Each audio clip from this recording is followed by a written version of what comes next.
All right, are you ready? Yeah. All right, ready. Oh my goodness. That was a lot. Hello, everybody. Are we ready to begin?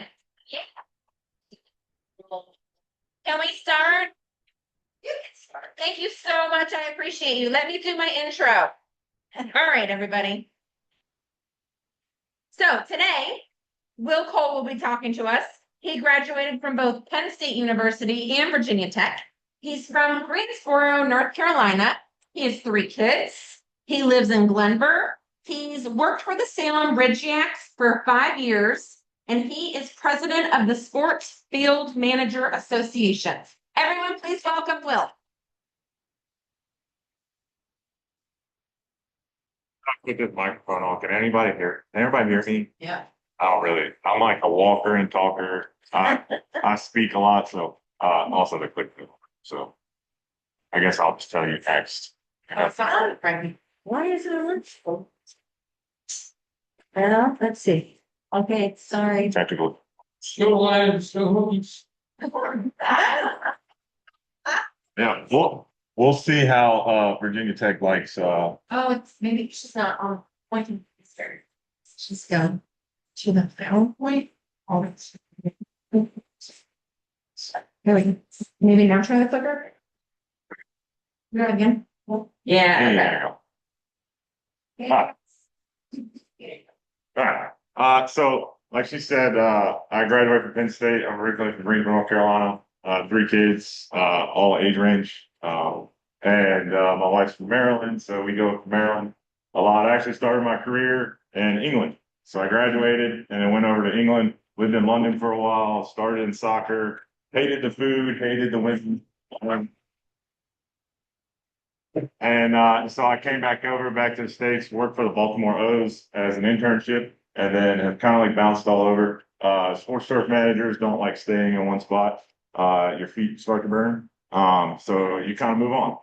This is actually the longest tenure of my career, 5 years. So today I'm a sports turf manager. So you're going to see a lot of stuff that sports turf managers do. So hopefully I don't put any of you to sleep.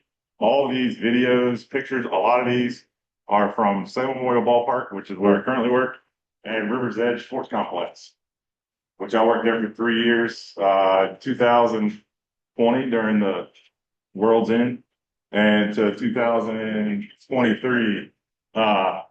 So I got to see a lot, but you'll see a lot of videos between that, pictures. Again, I'll move around. If you want to ask questions, just ask questions.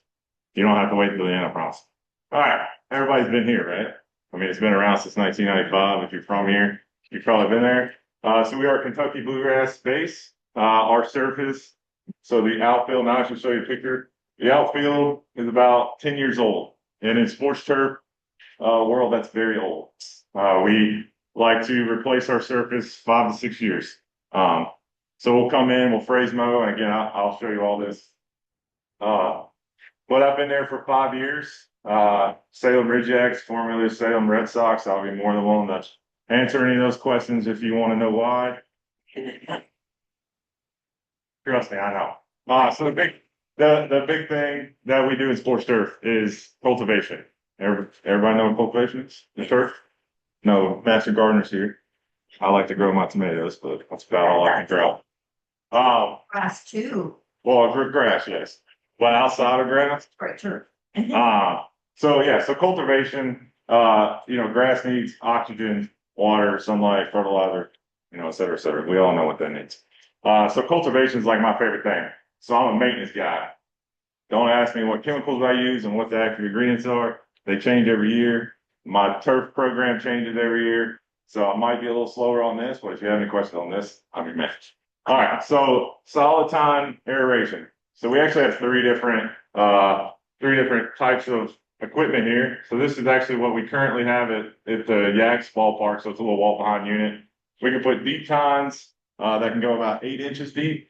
So for the homeowner, the coring tine can go about 3 inches deep. We have little ninja tines, they're about that big, and I can aerate in the morning and play a baseball game that night. You won't ever know. So you might be able to see. So this is actually River's Edge. Again, I told you I have a lot here. This is River's Edge. So this is actually our vent track. This is the yak stadium here. It's a vent track. It's called an aerator. It actually has a seat box on it. So I actually have both these pictures so you can see it. So it's solid time, but it actually vibrates. A lot of farmers use it. Gardeners I've seen use it before. But it pokes holes. Solid time goes about 3 or 4 inches deep, and then it vibrates. And it keeps that compaction down. So for us, we play baseball. We have shortstop, second base. All the outfield positions they get really compact compared to say a foul line. So we use this machine, put some seed in there like 2 weeks ago before the sun decided to beam down here on Virginia. I was able to add some seed to our outfielders because everybody knows what comes to Salem in the first week of July, and we actually so here's actually the machine that we have here. Again, I'm a video guy, so can everybody even see that? It's kind of tiny. So again, you can actually tell. So you see the tarp right there. You know, everybody, baseball's probably the only sport that doesn't play in rain, which is funny because half our team's from Dominican. But so we actually use this. We use our aerator to punch holes to help drainage. So when we pull the tarp off, we're only 15, 20 minutes of game time compared to we'll have this huge puddle of water around on the outfield where the tarp pulls. So we'll use this machine. Let's see, will it work? Will not. So we use this machine to punch holes. This is the vent track machine I was talking about. So it does have a little bit of variation to it. You could play the next within a few hours, but you'd have to roll that field. Here, so this is Bermuda, so that's why it's kind of a little bit different. This would be Kentucky bluegrass. You could play within an hour or so with the cool season grasses because it is thicker. Oh, now I'll swear.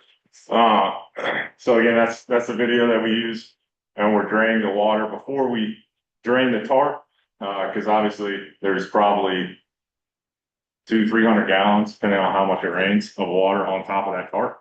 So it's got to go somewhere. So this is my favorite type of aeration. This is a deep con aeration. This is actually a German machine. So deep con, the tractor mount attachments can go anywhere from 16 to 24 inches deep. So when you're trying to grow, like for me, I have Kentucky bluegrass and the transition zone. Yay. The place where you can't grow grass, Bermuda, or even warm season or cool season, you can't grow it good at all. It just kind of looks good. So what we try to do is we'll actually decon in the spring to try to push our roots way down. So when it gets 110, you can go out there right now and it looks pretty green compared to say a lawn that's not irrigated. Granted, we are irrigating, but it does help when the roots our root base is probably about 17 inches. Bermuda or like a warm season grass can go almost 2 feet. When I was at River's Edge, it was about 27 inches deep. Just from doing stuff like this, there's another cultivation I'll show you in a little bit. It slices it. But this is actually, say Memorial there. Again, we do this, we start in February, we do it every 21 days.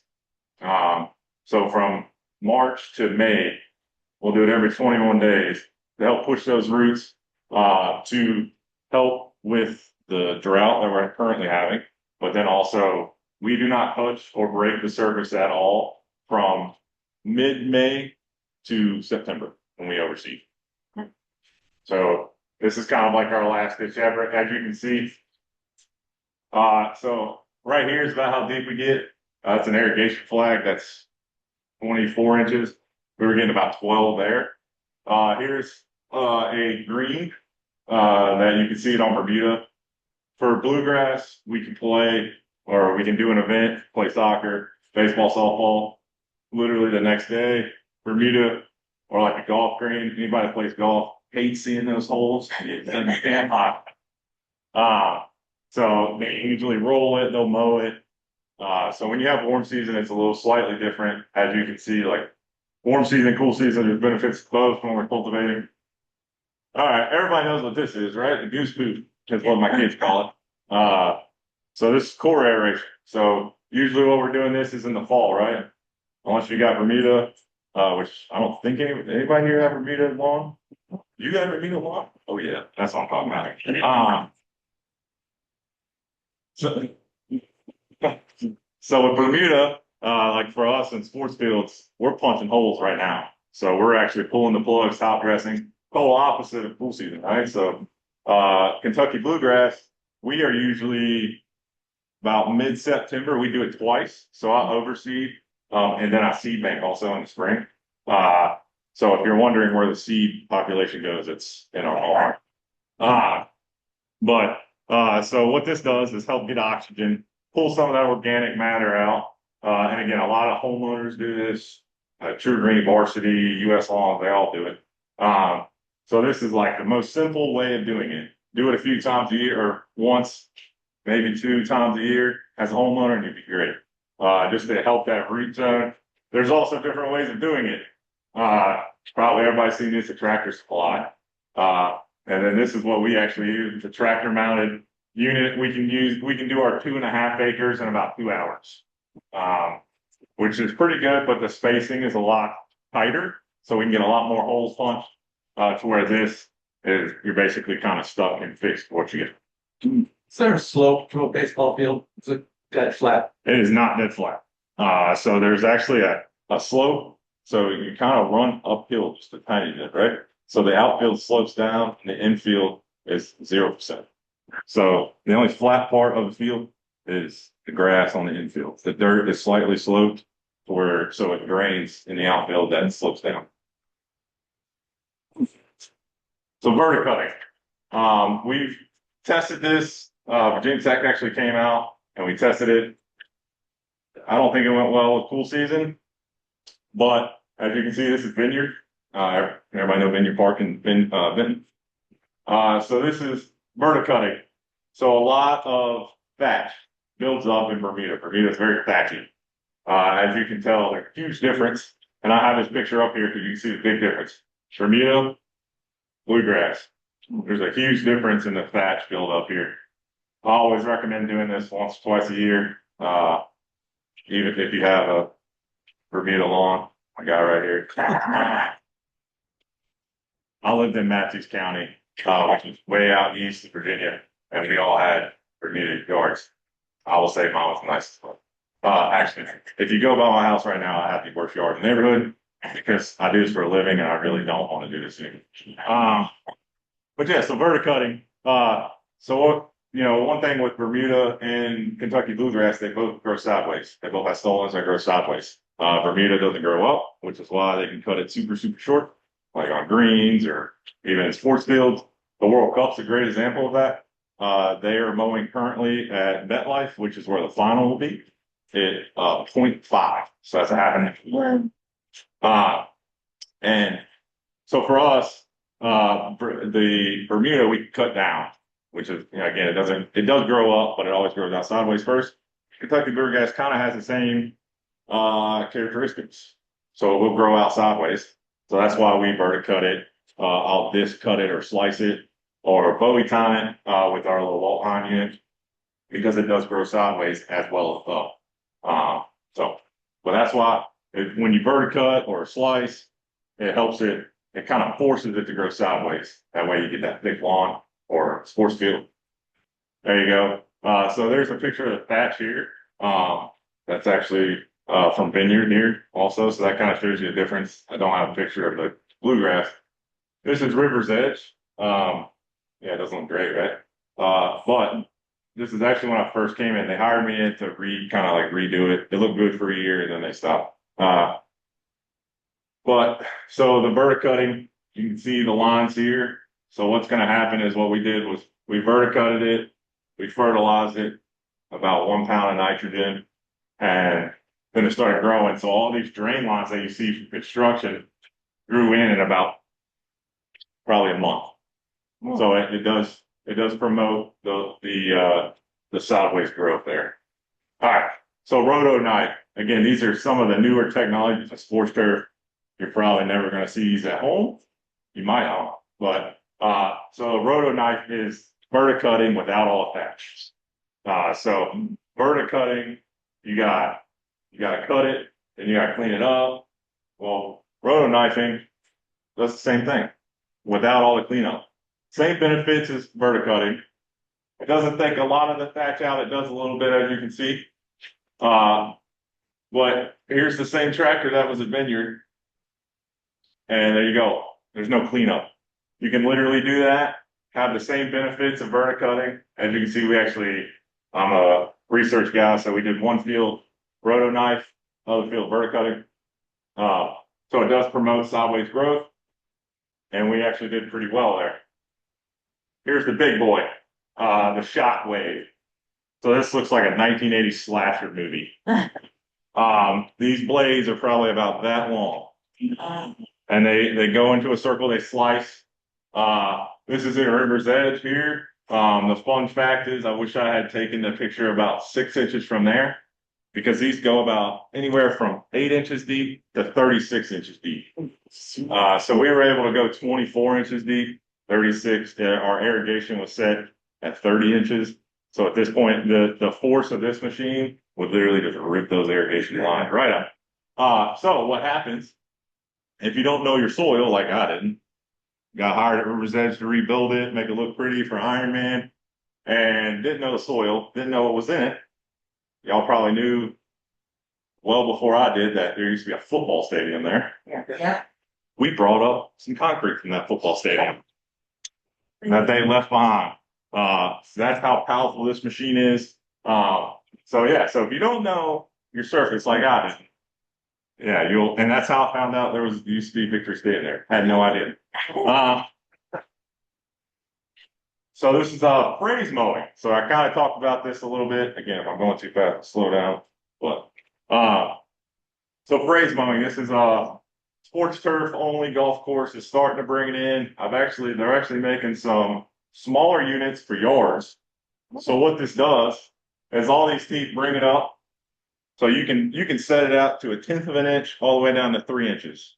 So when you're seeing you actually see it probably a lot of the videos happening with LA, let's see who else, Dallas, Houston, all the fields that are artificial turf for NFL, but FIFA made them go to natural. They'll use these machines to get all that grass up, because you just can't roll it up. It's not built that way. For like World Cup or sports turf, we use thick cut sod. So it's anywhere from 6 inches thick all the way up to 36 inches thick. That way, if it's 36 inches thick, that thing ain't moving. That's what a lot of NFL teams do. When you see the lime green where they resawed it, that's what we call game on grass. So it's about 30 inches thick. That thing ain't moving. Which is kind of why the Europeans were freaking out. Again, I spent some time in England. All their fields are ryegrass. That's the difference in climate. You try that here, it ain't gonna work. What we have here compared to what they have in England, humidity, it would absolutely destroy ryegrass. So they saw videos of like Miami, for example, that was a big one, where they were rolling these big rolls of thick cut sod, and they were like, oh, it's not gonna work, it's not gonna look good. Now granted, you can still see the sod lines, but it's very safe, very performance. So these machines will be used for baseball, like what you'll see here. So we actually use this to remove our lip. So one thing everybody always asks, I grow a baseball field. Fun fact, my job's only about 10% grass, baseball. It's 100% in soccer, 10% in baseball. You know why? Because that dirt is like taking care of a newborn child. It needs water, a lot of water. It needs roll, because that's why it keeps it tight. What we try to get is like a corkboard type feel to it, so the cleats go in, cleat out. It doesn't chunk up a lot. So unfortunately, we use what we call turfus or calcifying clay that will soak in some of that dirt. Soak some of that water up and help it keep that dirt moisture. Because otherwise, like right here, this dirt is probably about as hard as this tile floor is right now. No one wants to slide on that. How much water? Let's just say if there's a water restriction coming, then we might be in trouble. We about a day we go about I can probably fill a swimming pool up just from the amount of water we use just on the dirt. It is a player safety thing. Obviously, it's not like it makes it look good. Again, I invite all of you to try to slide on this tile floor and see what happens. Um, so we use this phase mower because a lot of this material, if you've ever been on a ballpark, it's like a wind tunnel. And actually, the wind comes in here off the mountain here. It comes in and circles around the inside of the ballpark and will blow all this material into the edge. We can try all year long to do what we do. We have a lot of practice on it. We'll flood the edges to wash all that material out. But unfortunately, we have to do this. So all those little teeth right there, take all the grass up and fling it into that dirt, fling it into that tractor. And then what's left is that right there. So you can actually see that lip buildup right here. So this is all that material and dirt. Some of this is like when you get out here, it's for players where they're going in and out of the grass. They got dirt on their cleats. But we did about 30 square feet renovation here. So we did around the edge there, like the video right here. And then we did one edge around the infield, and then all the hips, and behind home plate. So the reason why we did that, currently right now, you come to the ballpark, my turf is getting eaten alive by dollar spot. A lot. Or what? Dollar spot. So it's a fungus that looks like little silver dollars. Some of you might have been alive when they had silver dollars in currency. But I don't mean that as a bad thing. But it looks like this, and it grows like in a little circle. And then, like, you'll see like a little alfalfa. Everybody knows what alfalfa is, right? Alfalfa, you'll see like a piece of green grass, but then around it in that little circle is dead grass or fungus. And then after a while, it starts to spread. Well, that, for one, Kentucky bluegrass and transition zone, and it's 110, 105, 106, and 101 is what we got on the field last week. We got a lot of rain, a lot of irrigation, a lot of humidity and cool season grasses. What doesn't mix? That. So what we have to do, and this is what we did, was we got hit with brown patch, which you might see that in a lawn, and dollar spot all through here. We like to keep it almost like a carpet. So you come out, and again, I invite all of you to come. I'm there every game. You're more than welcome to come out in the field after the game, see it, touch it. I walk barefoot on it every day. But what we do is we actually put growth regulator on it, and it helps tighten it up. So if we can't get that, then we have to replace it. The MLB has a lot of rules on what our grass looks like. Has to stay tight, has to stay nice and thick. So how we get it thick? Top dressing. So we actually alternate every year. So my fertilizer program, pesticide program, and my fungicide program changes every year. I don't use the same products back to back. So same thing for top dressing. So we actually use USGA sand. So same sand you see at a golf course. It's pure sand. So this year, in the spring, we use the golf course sand, USGA sand. In the fall, we use a compost mix to help us get a lot of that seed growth, and we overseed. That way, fun fact, Roanoke College plays our field, not just the MLB or minor leagues. So while we're overseeding, getting ready for the winter, because what comes in the winter, who knows? Because we live in Virginia. It might snow one year, it might be 95 on Christmas. So we spent about 3 months renovating the field while Roanoke College is doing fall ball scrimmages on top of special events. Anybody know what Nitro Circus is? Yes. No. Okay, you know what is it? It's a show they're bringing into town. Well, Right? yeah, it's kind of like a circus, right? Yeah. So it's a circus. Not really. Not animal, not like the Ringling Brothers. It's more like, anybody remember the show Jackass? Kind of like that. Dirt bike stunt shows. They do a lot of stunts. Well, guess what? Guess where they're going to put it? Right on my infield. Yeah, they're going right on the infield. which special, hey, don't worry. We have concerts. So the way they use specialized flooring, they're actually really good. I actually had a meeting with them after this. Their company's actually out Nitro Circus, Travis Pastrada, which I believe he's from North Carolina. Knows at this point. But he had a TV show or YouTube thing, Nitro Circus, and they had like a lazy boy and it had an engine on it and they ramp off. And so, yeah, so we're doing that in the middle of August. So what we'll do is we'll use our needle tines and then we'll top dress to hopefully give it a little more cushion so it doesn't compress that leaf blade up. Because 3 days after Nitro Circus, it comes back in. Our lovely kayak lovers, the Yaks. So yeah, anybody wants to know how sports turf is? That's how it is. Back to back to back to back. There's never a break. So what we do, so these are actually two different ones, right? So this is a tow bond. So you can use a gator, golf cart, whatever, a car. I've seen even trucks. And it has a little button. So it's a little delayed, holds a little less sand. This is our unit here. On our Pro Gator, it's a diesel gator, UTV, if you don't know what a gator is. But it's hydraulic powered. So it holds a lot more. It can push a lot more sand out. So what we'll do is we'll do this. Here's a walk behind top dresser. This is me years and years ago at River's Edge. We actually have one of these at the ballpark too. So this is another, so it fans it out. After seeing this, what do you think the difference is? These are belt fed, and that's a fan fed. So that's going to spread it out. Belt feds are just going to drop it down.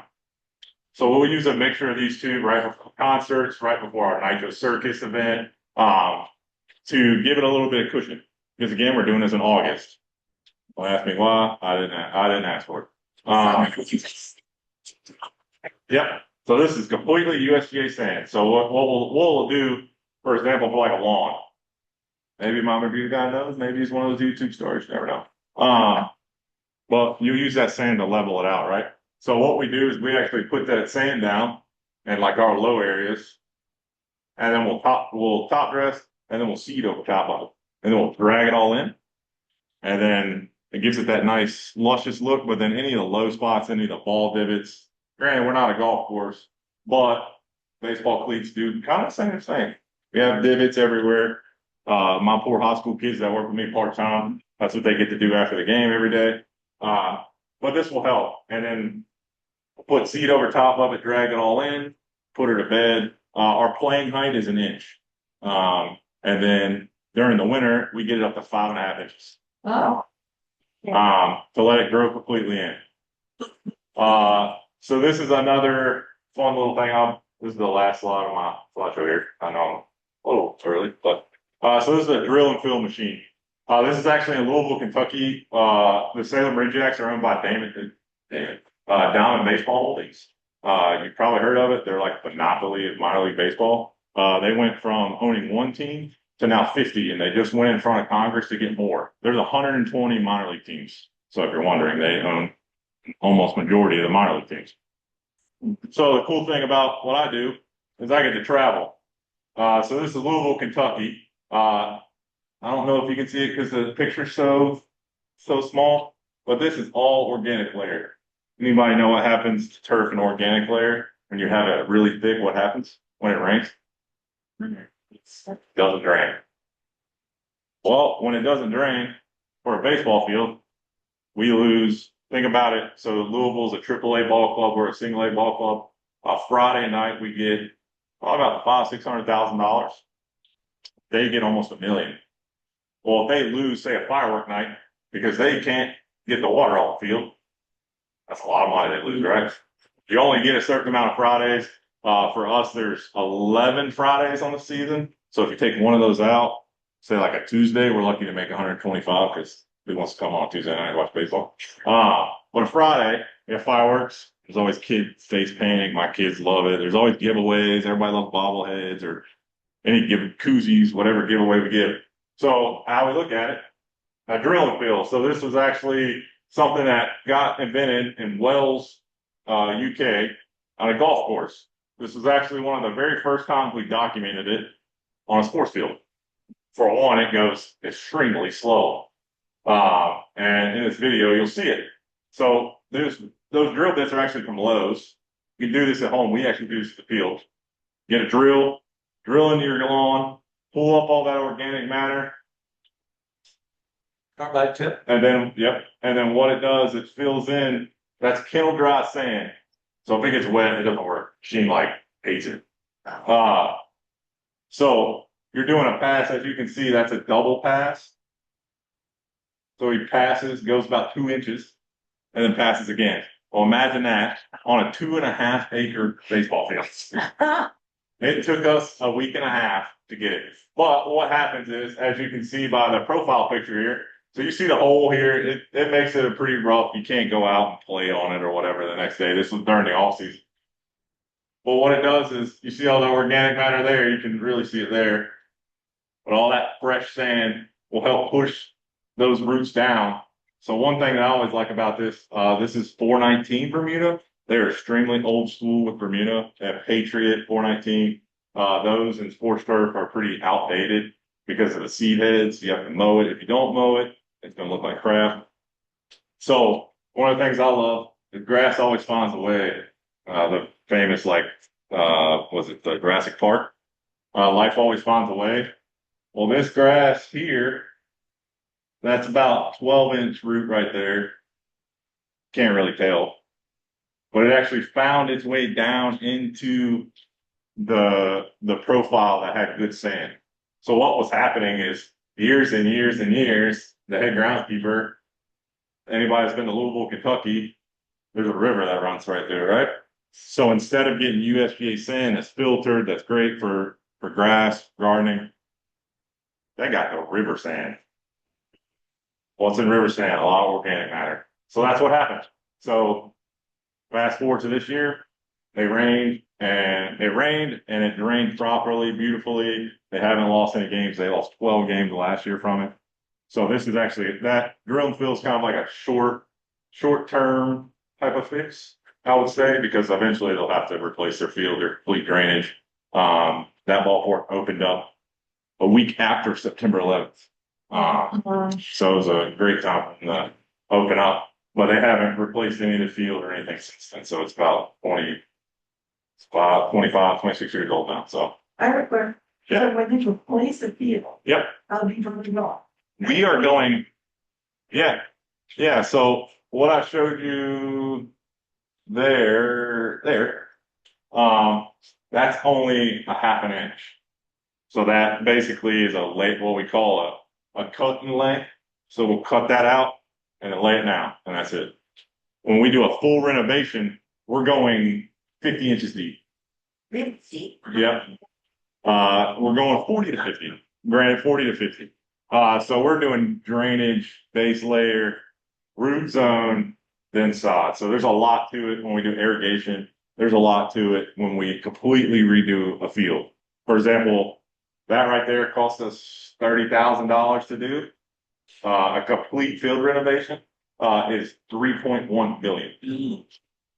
Which a complete field renovation doesn't happen all the time. When I say replace the field, we're just doing this. We're doing a strip lane. We're completely replacing it is 10 plus years. Because what happens in the drainage and the root zone, you get the organic matter, the drainage starts to go a little bit slower. You got gunk built up in that drainage. The irrigation is starting. I have the original irrigation from 1994. And when the city of Salem designed it, they didn't think about where it connects, or like when the zones are running, there's like 5 zones hitting one spot. What's going to happen to that when it rains, or when it does that, then it gets 110, and then the humidity is 97%. Guess what? That's a hotbed for disease. That's like basically a petri dish for a scientist. Could you bring that machine on your way home? To Which one? the phrase. The phrase mower? We top it off and. Chopping them. Yeah, you need a tier 4 tractor with quite a lot of horsepower. When you rip out the old, does it go to the landfill? It actually does not. So fun fact, Baltimore, well, I'll take it back. Let me take a step back.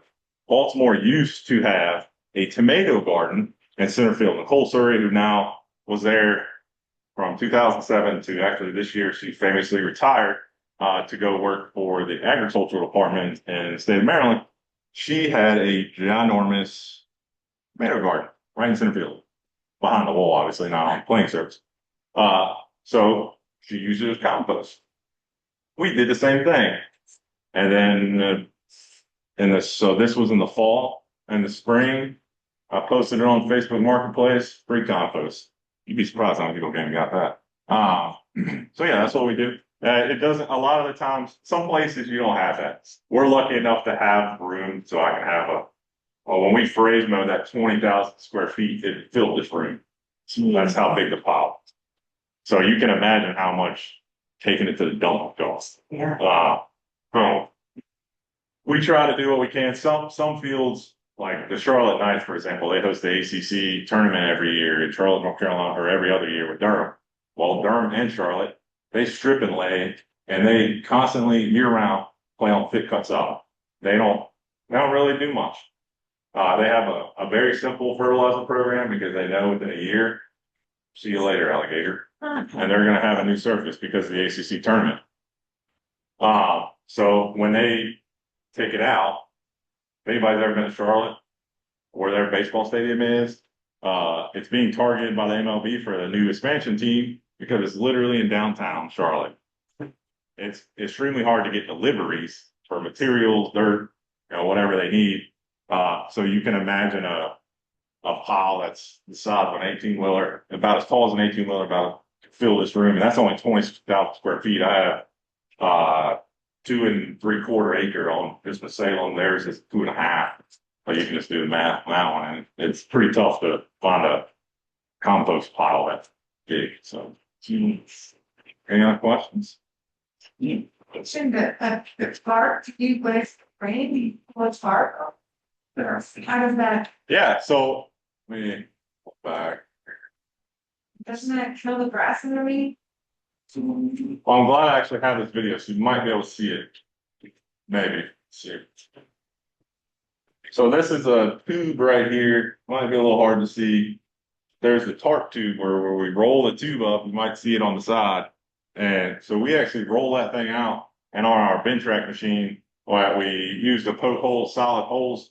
There's a turbine blower on it. So what we'll do is we'll stuff that turbine blower right in that tube and we'll blow the tarp up. So yes, the grass will die in probably 5-6 hours, to be honest. The humidity underneath the tarp is stupid high, over 100%. So with that air circulation, we're able to keep the grass healthy and then also it helps us with the water on the tarp too. So we don't have to do this every single time. As it comes down and rains, it just comes right off right into our drainage. So. You had said that Dallas and another big Houston, yeah. Was told that they have to get rid of their artificial and go with real. Yeah, so what they did, MetLife, Houston, LA, Dallas. Everybody knows them. That's the Giants, Jets, Cowboys, the Texans, the Rams, Chargers, or whatever they are now. So what they did was they put plastic over top of the artificial. So the artificial is still sitting there. So like for example, Dallas, they had to figure out how are we going to get grow lights, right? So grow lights, we have this at the ballpark, not nearly as big. We can cover about the infield and we put it out and it's able. So like, for example, when we were in that big snowstorm, in February, I think, we were able to put our grow lights out and we had the sun. There was no snow on top the year before. And the reason why we tried this year was the year before we let it have snow. We had that one snowstorm in 24 or ice storm, whatever you want to call it. And we ended up getting snow mold. Yeah. From where it's set down too much. We also have grow blankets over top of our field. So when it pops out, if you wonder, our grass is greener than anything else, probably within 100 square miles. That's why.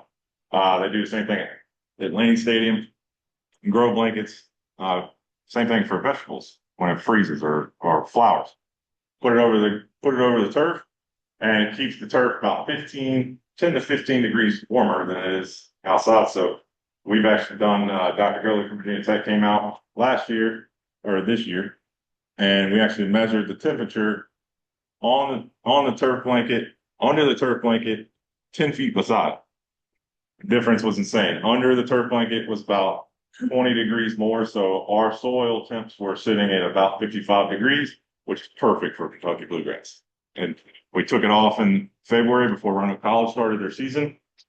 We had luscious green grass like it was in the middle of fall. Outside, it was like almost, we have HGT bluegrass. So they invented that to have the characteristics of Bermuda. So it likes it warm. So it stays green or stays yellow a little bit, just like Bermuda does in the winter. So around our turf blankets, they're like yellow, and then where our turf blankets were bright green, and it was about this tall.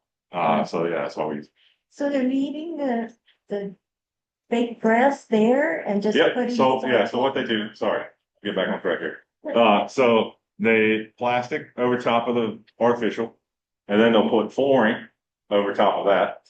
Another layer of plastic, drainage, irrigation, root zone, sod over top. So all of the artificial fields have it. So how thick would that be? So for example, Dallas, I was in Fort Worth for a conference in January, and they started building Dallas. They had to take out about 20,000 seats, and the field was probably about 4 feet taller. So if anybody's ever seen Vanderbilt basketball play, they're on an elevated floor, basically what it looked like. You actually had to take a step up. So when the teams walked out, which you don't see because you have all the advertisements and all that other stuff, they walked in and then up and then out. So that's one thing you don't see. I have two questions. Yep. One, are you still hiring high schoolers? Right now, no. Okay. Well, you can call me in like November. Okay.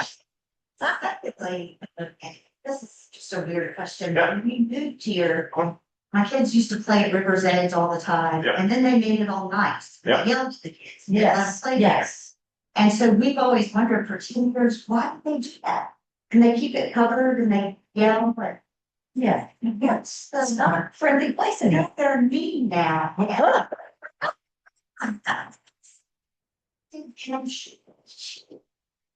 Yes. For a while they were mean and while they covered it or what? I mean, why does we need that?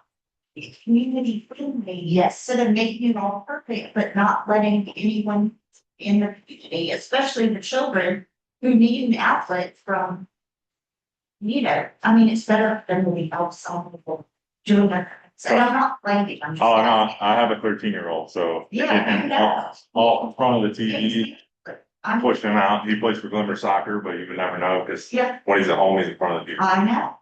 Luckily now he gets to watch the World Cup, so it's not Xbox. But yeah, so that's kind of more of a question there, but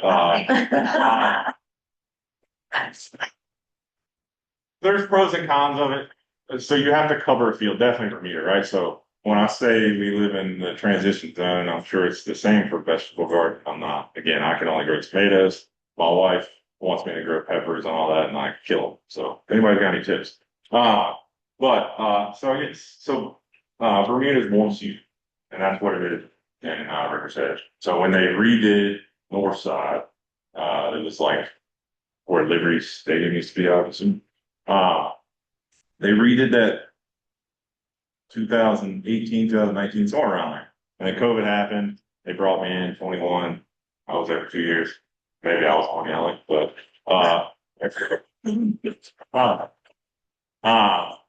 but how the city looked at it was like if it's nice, they see like Pigeon Forge, Charlotte.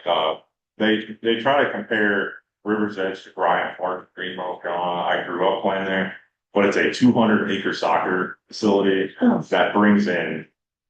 There's a tournament there every weekend. Wow. And so how the powers that be at the time said, oh, we can get River's Edge like that, maybe we can do that. But when I was there, it became less yelling at the kids and all that, and it became more, I was trying to get homeless out of everything. Oh, So, yeah. the homeless was down there, so Yeah. I can't really, They still are. I know that's not really the answer you probably want. No, It's more of like a anxious type thing. Two very important questions. All right. RidgeYaks, really? And two, did you find a better woman in America? I did. I've been married for almost 10 years, been together for 14. So, but yeah, so we have 3 kids. Well, but yeah, so I love Maryland so much. I hate crabs. I really do. There's too much work eating a hard-shell crab. You can kill me on that. My wife, right, divorce all the time, it's good. My father. But yeah, so yeah, I found my wife when I worked in Richmond, actually, for the Flying Squirrels. And she was a probation officer in Rico County, and she's a Roanoke grad, played field hockey for Roanoke, and said, "I want to move to Roanoke." Yeah, I didn't even know what Roanoke was. So we came up here. I used to drive Jeeps, 4 kids, and I had a lot of money to spend on the trailer that I pulled behind my Jeep to pull the parts. If you're wondering, that's what Jeep stands for. And so yeah, and then I fell in love with Roanoke, ended up going to Tech for a few classes, and speak there a few times a year. And then to answer your question, what was the first question again? RidgeYaks. Oh, yeah. Sorry, I was trying to get away from that question. Yeah, so, again, don't kill the messenger. I had nothing to do with the name change at all. I'm the guy that makes the grass green, the dirt brown. Why we did the RidgeYaks. So back in 2021, there was a huge realignment, right? So, the minor leagues was 172 teams, and they got knocked down to 121. The big one around here is the Pulaski Yankees. There's no longer short season or rookie ball. So when they did that, a lot of teams took that time to change their names because Pulaski couldn't be Yankees anymore. They weren't Yankee affiliate. I think Bristol was the Pirates. Burlington was the White Sox, I think. Now they all have like funky names. Burlington's the Sock Puppets, and their mascot's literally a Mr. Socket. Uh, you have a real river turtle that's sliding into home plate, coming from first, not third. And now when you'll see that logo, you're gonna think that you're welcome.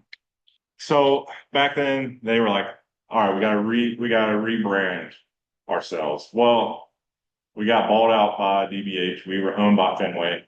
We were like the scum of the bucket of the bucket. Fenway did not care about us. They own, Liverpool. Liverpool, the football club and or soccer club, sorry, and in England they own the Boston Red Sox. They own MGM. Fun fact. So they had a lot of things, a lot of professional teams. They have their hand in the Celtics and a bunch of other stuff. So the puny little Salem Red Sox wasn't getting the funding that we needed. There's a thing called the PDL that came in 2021. So it was a player development agreement, which right now they're going into for the MLB, but the minor leagues started it. Sorry, I'm going to get your question. It's just showing. I'm building up to the shame that you're going to give me. So it makes the players make their lives easier. A lot of them come to Dominican, Venezuela. About half of our team is from Dominican, half our team is from Venezuela, and then we have about 15% Americans right now. And then when draft comes, it'll be about 50-50. Everybody's probably already heard, or if you've watched Bull Durham, they're like staying in motels or they're staying in like foster families. That's not thing. Minor league players, at minimum, they make $40,000 a year. They get 3 meals a day, provided that by their parent club, no matter where they are, and an apartment. Those really, really nice new apartments over by Kiwanis they're building in Salem. That's where our players live. So if you're wondering, and they don't pay for it. So it was something to make their lives better, make minor leagues better, the players a lot better, their mental health. Obviously, that's been a huge thing around athletics, women's sports and men's mental health.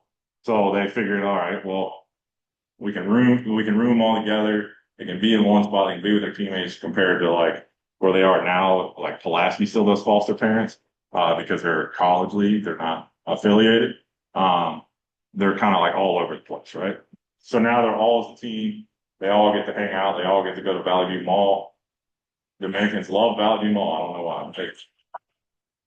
I'm pretty sure that's what's keeping Valley View Mall alive outside of Christmas. It's the baseball team that come in Salem. Even like the away teams come in, and I guess like when you come from Augusta, Georgia, or South Carolina, technically they're on the bad side of Augusta. The golf course is like 10 minutes from their baseball field. But anyway, so made the facilities better, made the field better, and so that came. All right, well, if we got to spend more money on this, we need more money, right? So then came the Quad City Trash Pandas. That's in Alabama. They were the very first ones to do this, and they're a raccoon stuffed in a trash can, looks like a rock. You know how much money they make in merchandise a year? $20 million.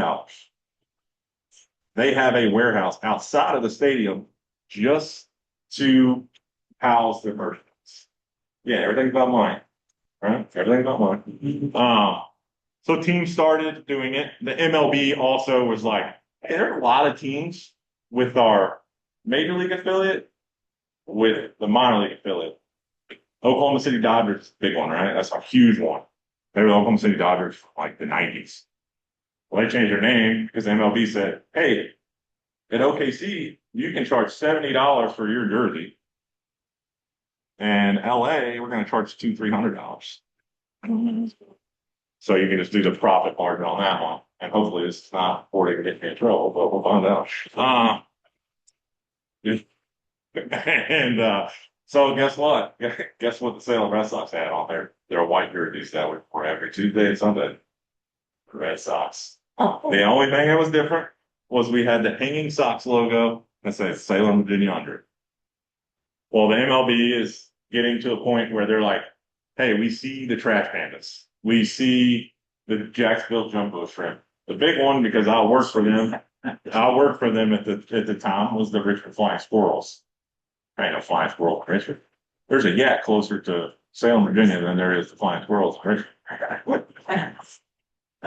Well, they're top 4 merchandise in all 100 teams. So it became like, all right, now we need the unique names, merchandise. Oh, this is the Richmond Flying Squirrels. It's like literally based out of Richmond. They became a whole personality. They just got a brand new ballpark without any political drama. Just kidding. I was there with the Diamond, and it was a huge thing when the Rich Braves left and the Flying Squirrels came. So then it became a 2-year process. It was a 2.5-year process. Again, I was not a part of it. My pay grade was probably 110 million% below that. So it was a group, our ownership group that's based out of New York City. They're originally from Memphis. Our owner lives in Memphis, but they now have a home office in New York City, Diamond Baseball Holdings. And our GM, Alan Lawrence, our assistant GM, Blair Hoke, and then a company out of Georgia. It was 2 years. That's why I say 2.5, because it took 6 months and they rejected all the ideas. It was terrible. And then they went to another company that did the Trash Pandas, Jumbo Shrimp, the Birmingham Rambling Ponies. The reason why they're Rambling Ponies, that's where the carousel was living there. So that's kind of why. So to my point, we had 2 choices that we were going to use. One was moonshiner based.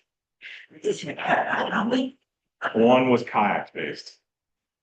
So, Shiner, the moonshine, I can't actually say the name because again, I almost went down, but it was moonshiner based. Well, outside of senior citizens that make up 75% of our season ticket holders, our other biggest age group is what? Families. Kids. Kids. I have a grounds crew shirt. Salem Red Sox grounds crew has the S on it, has the beer monitor, which Thursday, our identity, our team name. It's a beer bottle. My son took that to school. Guess what happened? I got a phone call. I mean, this beer bottle is like literally this big. So guess what? Yeah, you do the Salem Shiners. That ain't gonna go too fly. You're gonna lose. You're gonna lose on a lot of youth, a lot of youth promotions. Well, one of our biggest game days, the school days, are like field trip days. We have one in April, one in May, and we also have a summer camp that just happened, where all summer camps come for a day game. I absolutely hate them as a grounds guy, but it is nice to have dinner with my family. So we had Salem RidgeYaks. Everybody's aware, well, I assume you're aware, that the state and the city and whoever else is spending $10+ million at Wasena Park for a kayak park.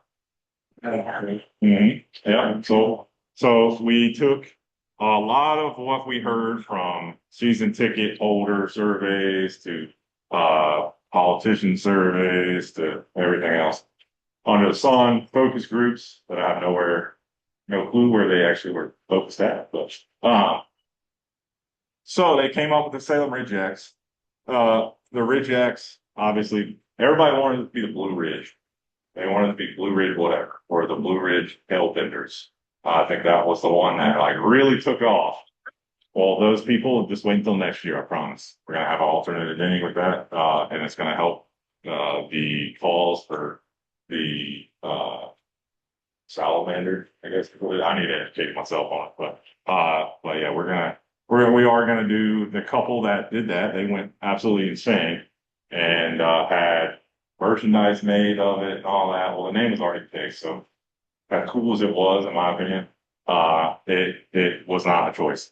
So the RidgeYaks. So obviously we had to stay Salem because it was politics. Politics played a big. Salem loves Salem, right? Anybody loves Salem, you love Salem. Outside of Salem, you hate everybody else. The only reason I can say that is because I have a Salem address. And was in Salem for a long time. And well, I haven't at least. So we couldn't do Blue Ridge, right? So we said Ridge. Oh, cool. So let's do the RidgeYaks. Well, the problem is you got to have a fuzzy, cute little mascot. For whatever reason, why everybody attached on Muggsy, who hadn't been an actual mascot of our affiliate for 15 years. Fun fact. Once the Avalanche left, Muggsy was just kind of there. So we came up with the yak because that's what kids like. They need an animal. The Richmond Flying Squirrels. They got 3 of them now. They got Nutsy, Natasha. They have a bunch. The Philly Fanatic has nothing to do with the Phillies. What the heck is the Philly Fanatic? But the kids love it. So we came up with the yak, and it's really a play off the kayak. The ridge is Blue Ridge. Our mascot's name is Mac, off McAfee's Knob. I hiked up McAfee's Knob with that stupid suit, put it on. A lot of the bobbleheads that are about to come out next month, or if you've been to our ballpark and you see pictures of Mac on McAfee's Knob, that is completely real. It is not AI because I had to hike up McAfee's with that suit on. Oh, So it is real. It is real. Good combat day for that. So we came up with the I wish I had logos, I guess it would be easier to show you. So the RY, which everybody talks about as being close to the Yankees, or any of our font stuff, actually might be actually. So any of our font logos, so here's the RY right here. I don't know if y'all can see it. It's kind of so it does look like New York Yankees, right? I promise you, Boston and MLB approved it. We don't get to do what we want. So they said it was not against copyright. It didn't look like the Yankees logo. You know, they got it. But if anybody's ever hiked the Appalachian Trail, they mark the trees, right? So these little marks are the trees and how they are marked on the Appalachian Trail. You can see it right here with the RidgeYaks. Every letter looks kind of like the R and the Y are supposed to represent the trees and the ridge.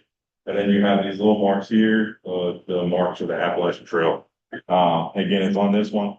here's our badge logo. So this is on the sleeve and a lot of merchandise that we have. So I don't really understand this, but everybody loves the star that's in Roanoke. Everybody loves the star, and everybody wanted us to have a star in our new logo. Well, we did it on our badge. So that's the Roanoke Star. So with the bridge here, you may not be able to see it on my hat because it's green. But the Blue Ridge, which is supposed to represent that, you have the trees and the badge logo. The Yak logo here has the exact same things. So that the forehead of the Yak is actually complemented throughout a lot of different logos. So it all connects.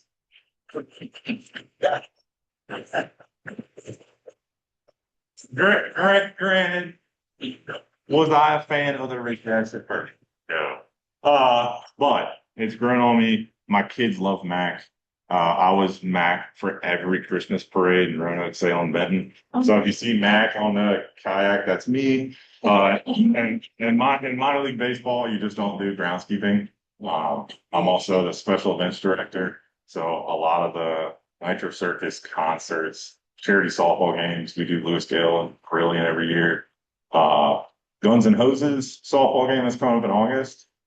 It's not as big as the hockey, obviously, but we do that. We have a veteran softball game that comes. We do Wounded Warriors softball that comes. We do. There's like 13 different charity softballs events every year. Plus banana ball, right? Everybody loves banana ball. Yeah. That was an absolute nightmare, but it was fun. Completely sold out in 2 days. Banana ball, will it ever come back? I'm not sure.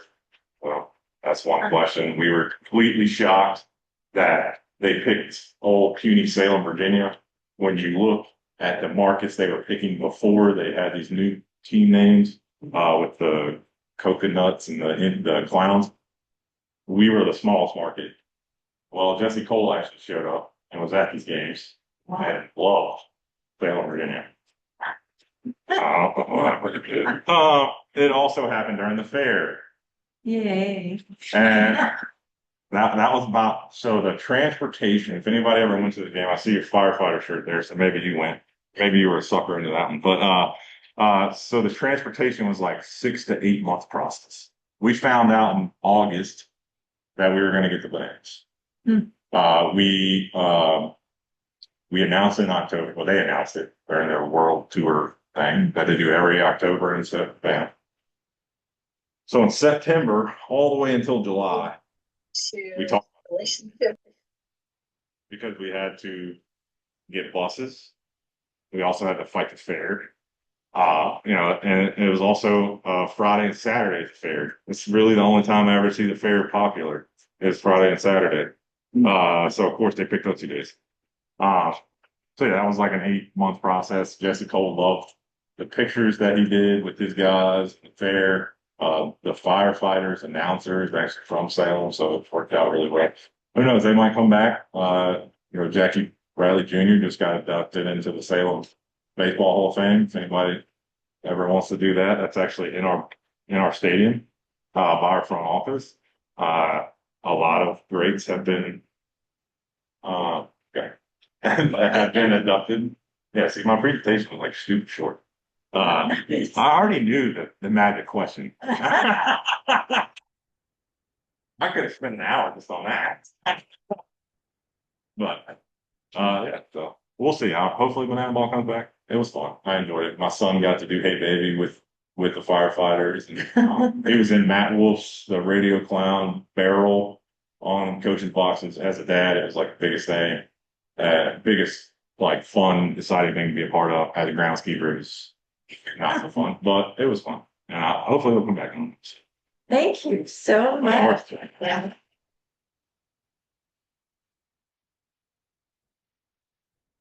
Okay, we'll take 10. I gotta get to work. Here's some business cards if anybody has any questions. Email. If anybody wants to come to a ball game, just email me. I'll hook you up with some tickets. I will. I do. Is it? Yes. Yeah, it's in that line. So I'll take credit for getting Dakota away from communications to her. Yeah, yeah. I helped him with that. Yeah. Deal with that. He's like, what do you think? You think it's like we coming out? You feel me, man? Yeah. No, yeah. So, yeah. Oh, so, okay. I appreciate it. Good to meet you. Thank you. Well, brilliant. Nice to meet you. I'll swear it. I appreciate it. Thank you all so much. Yeah. Yeah, but I have to get on going. I appreciate it. Anytime. I knew you to get it up. Thank you so much. With baseball, Okay. Carter Shell was always telling him. Yeah, Clark is one of my favorites. Yeah. Like, yeah, He's a little like, yeah. just text, email me. Okay, I'll be big. All right. okay, After I got to get back, yeah, and I'll be hard. okay. And he goes, I have 3 boys, this one. I mean, he's, he's a worker. Thank Of course. Great. I appreciate it. There's him. Hello. It's really Yeah. what? Why he's and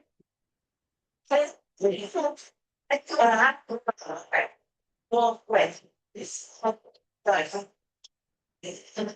don't know, but years ago they inspired me. Kind of like like right up York County, all the say never that will be the bridge. Well, they behind. And then it became like and if you this all happened. And then became it's with the off. how about you? And I'm gonna move that. This is the next awesome. And so he's not the baby else. Which is some people straight up. But I consider we not this, yeah, but you kind of bear. And most reason why. Yeah, it got that the same when I went on that, so it's gonna. When that. Do something.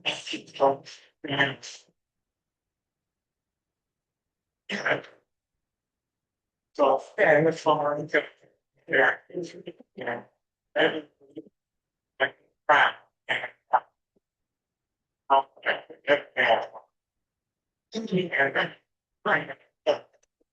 And where, right?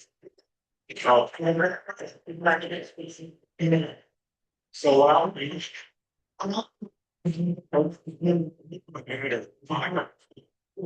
And following.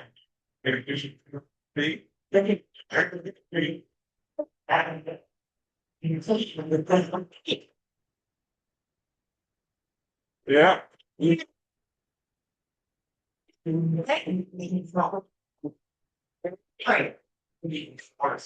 I appreciate you with that. And then he comes. Anytime you. Or I can find out. You want to, I'm seeing it, carry him into the crowd. Was very limited now. Like, did, yeah, and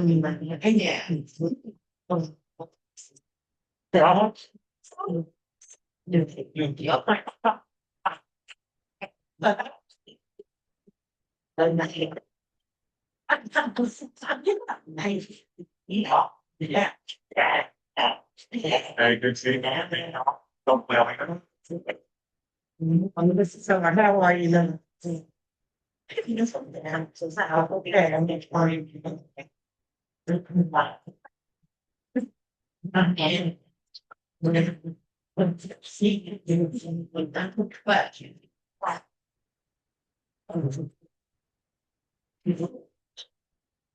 Now, it's something.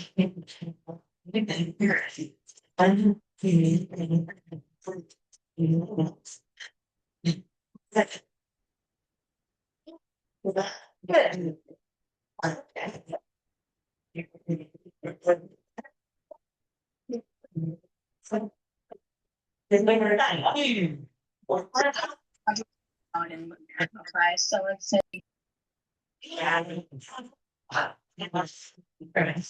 You just start off, you know, and I would. Yeah.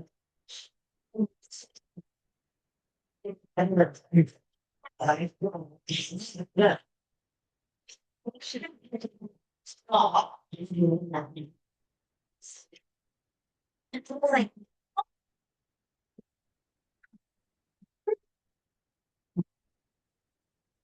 That, well, what's the name like?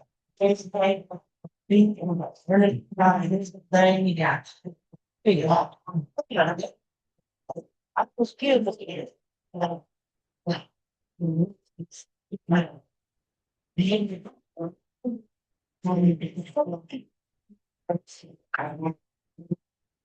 I don't know. I think that.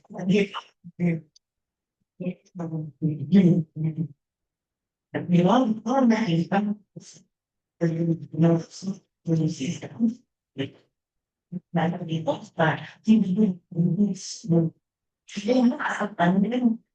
so. Because I've been trying to something.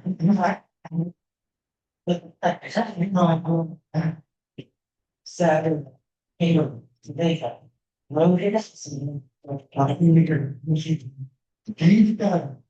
Yeah, last time I was making, last week, there is a lot of that's just gonna have that.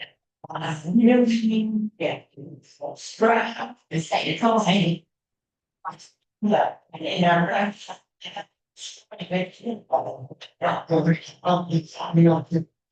and so I thought, we keep it for years of me for now.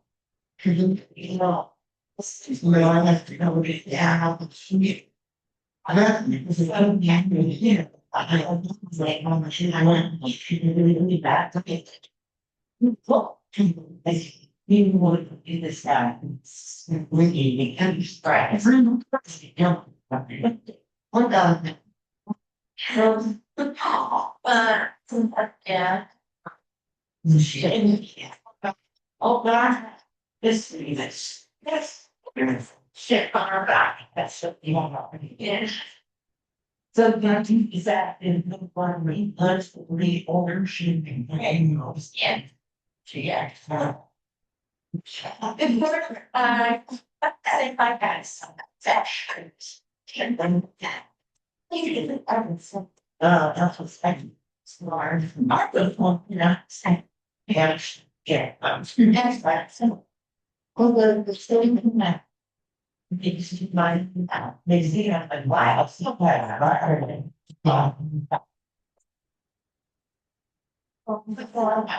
Like this, I like, in the rock. You see it very much. It's not because. We want to read. It was. Reading very much. You see it all. And then you see there's. Because you put that, you can't go. Not saying what they're saying, yeah, it's low, and sure. And I was living with. Platforms of the problems, for getting questions like that. So I would do. No, yeah, I was the end.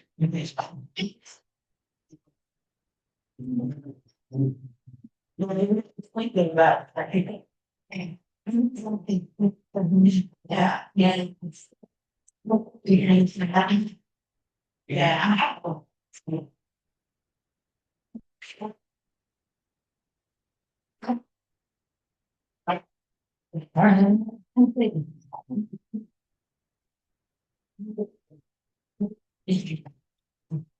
It's actually. That's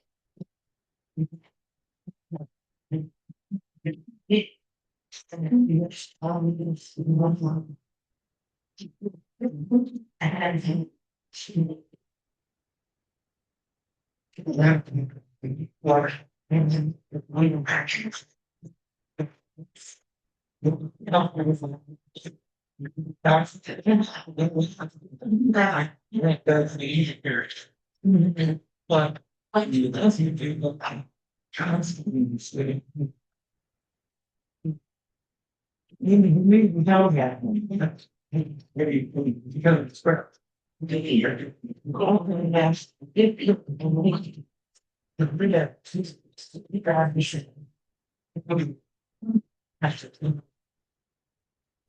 that's good. We've seen if we get all that. Well, these still sit, if you know, get them. Anything. No. I think that girl, I really for once. Only that one, only you. This. Shit. Man, hey, this is a liar. This is not. I need to cut.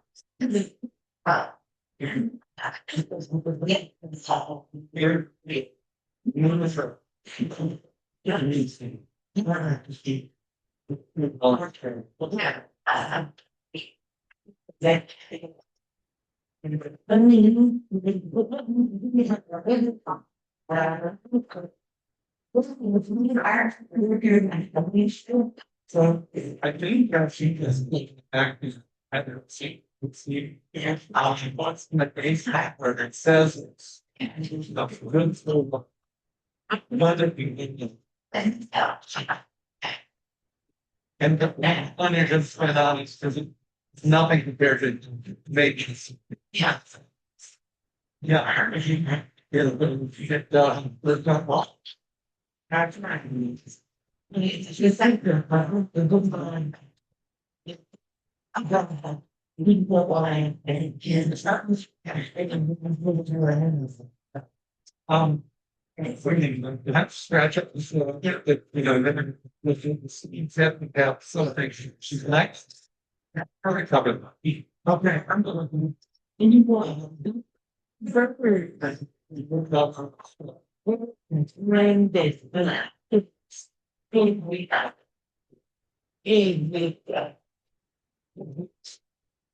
Now I can have a six, one. I'm getting take place this year. Right. Nobody puts it. Yeah. Done. Give us fine. Yeah. That gets more. That's okay. Well, that looks great. Now I keep no first to be there.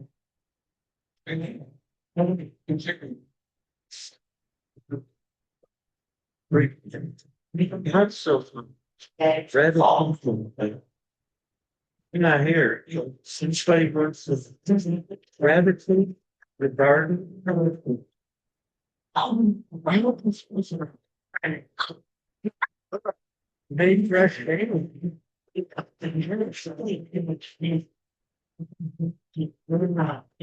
Yes, you ever learned that? Oh, yes. And you have to go to yeah. Because I'm sure there's a man who's on the future. We need a medication thing on the money. Okay.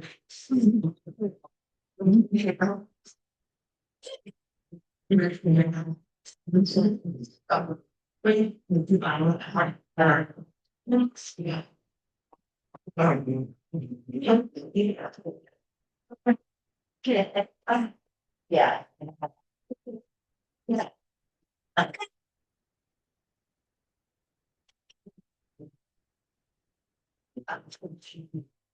Hey, you look for. Thanks. All right. So Irma has some things to take care of before we have to start. So, let me come. Uh, sorry.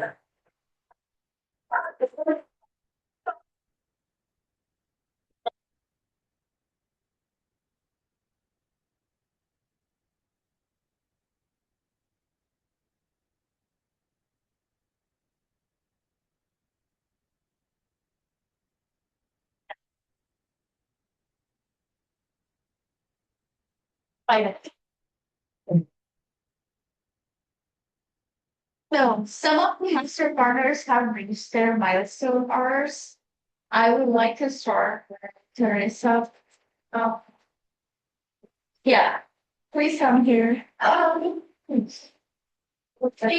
She received 1,000 hours by the last year. Congratulations. Yes. Next, I would like to call is Rick. What's that?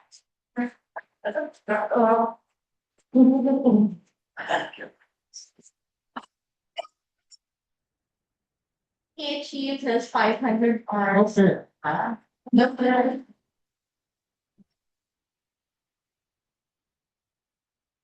Next is Amazon. No. He got 250 hours by the end of last. Oh my God. And y'all just have to bear with me, all the people that do the clerical and everything. My computer acts a fool. I will put them in there, okay, put the hours in, I will get them up today, but it's. Just the next of what's then is Hugo. I think she's here. Top here. She sat here. That's why Karen, you're not here, are you? Karen? Oh, no, second. And Shelley? No, Shelley can go inside, Karen, good. Okay. Okay, they all have 250. Okay, that's what I said.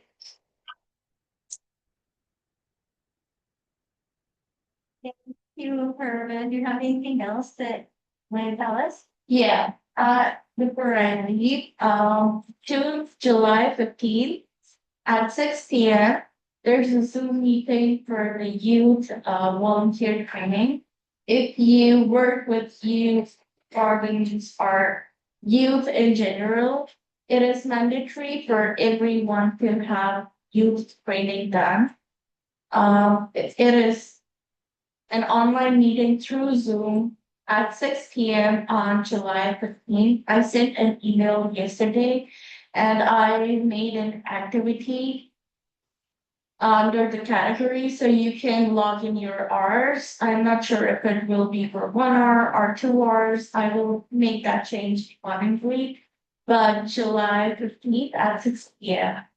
And if you're gonna be working, we're reinstituting the West Side people for next year. If you plan on, that activity, you'll need to take this class.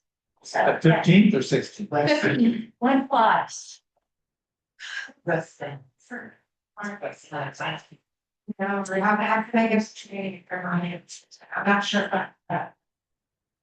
So I had similar requests from Becky. I'm not sure if you're allowed to record and give out as a recording because we tried in the past, me, Frankita, but for some reason they denied our request. I will ask again and see what can be done. prepare it for maybe a second training time or something, so that if, because it's, you know, you only offer one time. Not available, and then that limits their possibility of volunteering. Record it and then, just have another training class that you monitor. So, So that you know that people are there and actually, yeah, right, yeah, listening or. yeah, so that you can record it and make sure all the names are on your Zoom that, want to take it, so I will work on that, yeah. So if you come into the office and sit in the office and watch the recording, so you might have. Yeah. Okay, interaction. So, okay, I will try to work on that. Yeah, all right. You, Amy, you had a question? Did you have a question? It was the same question. Okay, okay. So there's got two options to work on and check it back to all of us. What I need. Thanks. Thank you, everyone. All right, so, just the eighth, so we don't have any information. Rick? Okay, on, June, we had $30 in dues, $20 for the plant sale, we had expenses of $17.98, hospitality, 25, and rent, that was to the other. Genesis. Yes. So, then we had a net of 702 with income. All right, so we had, we don't have a CD anymore, so we, in the bank, we got 18,523.58. Okay, anybody got any questions on that? I will suggest that if you have a bill, please send them in, but, if you want one of these check request forms, it's best to be printed on here, your name and address, just in case it's changed, because whatever's in the roster might be wrong, I know might be wrong. Or if it does happen, Yeah, we move sometimes, so if you fill that out, make sure I get it to you. Get it to the right place. do we have any plans to, reinvest our CD again? Yeah, well, I'd like to have, that's the other thing, one of the mentions is, I'd like to have anything where we go in and we just take a group of people and we'll just sit around and hash out, what should we do with the money? She can come from there. And she come from a group of people that have different Yeah, ideas. So- you need a, I'd like to do about five people, I would think that'd be appropriate. okay, And get five people doing, split, so if there's anybody in here that would like to do something like that, I'd say, we only take about an hour or something, we meet somewhere yeah, and just say, what can we do with this money? yeah, But you always ask, should we get Yeah. the budget, it's rather, it'd be more, yeah. better to do it now, when we could have group discussion. Exactly. So is there anybody interested in working with Rick to determine whether or not, okay, so we have Amy, we have Larry, we have, Cheryl. Cutie Beth there, and Amazetta. How many is that? Oh, and Henry. So there's Yeah. five. All right, thank you very much, You're welcome. I'll get back. I have one question. How much did we make? That was, we had Rita, 4,017 in actual revenue. yeah, And, we had 382 in expenses, so. yeah, About okay.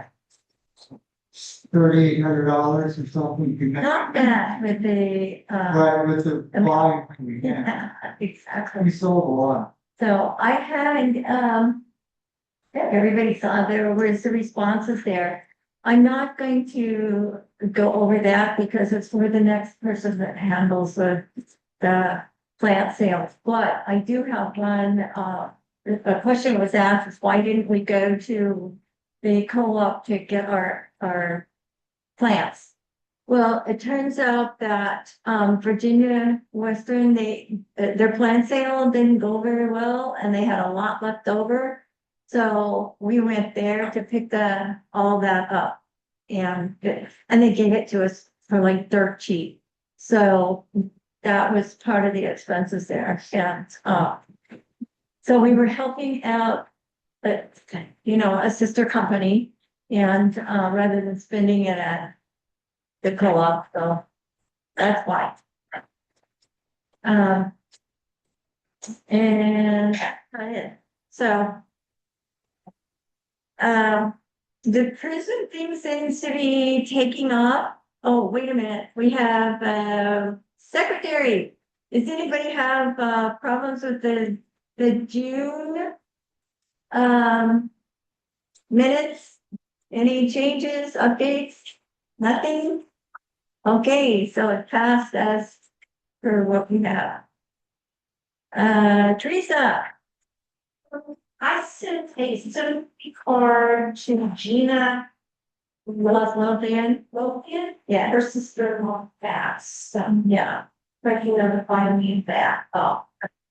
And then I talked to Wendy Silverman regarding seeds and stuff.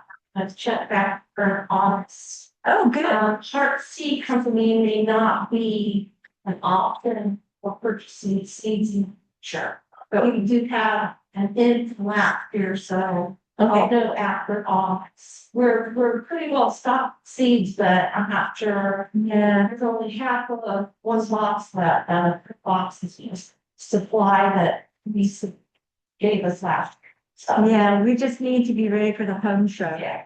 So, with that, Yeah, and, now that the, school gardens are up and running, they need all the seeds too, so. Okay, thanks. Now back to Prism. So,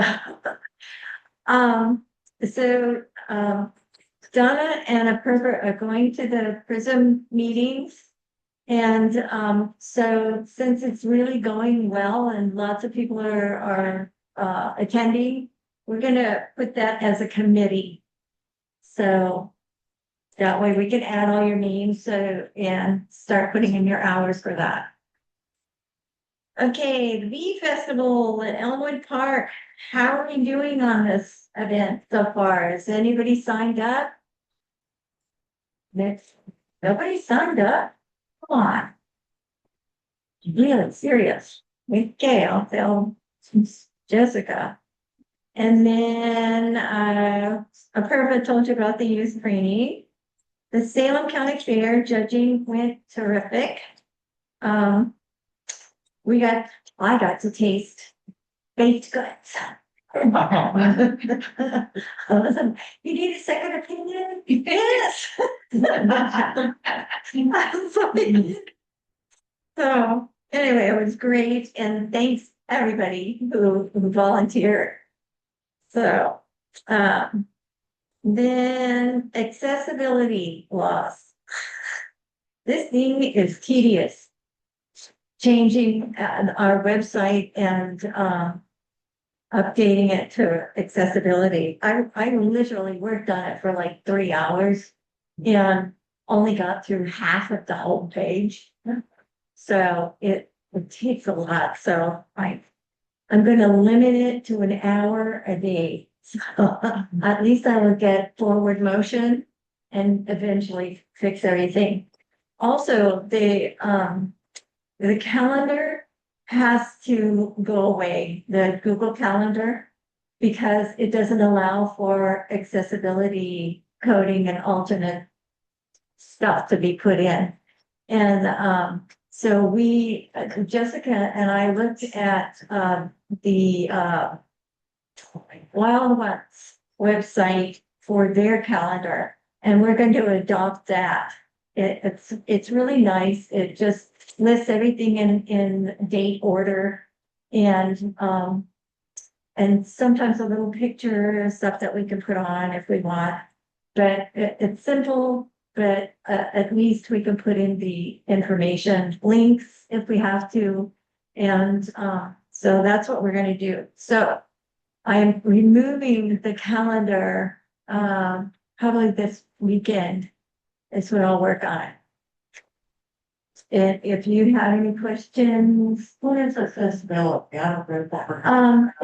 It's a law now. And, it's for anybody who has reduced vision.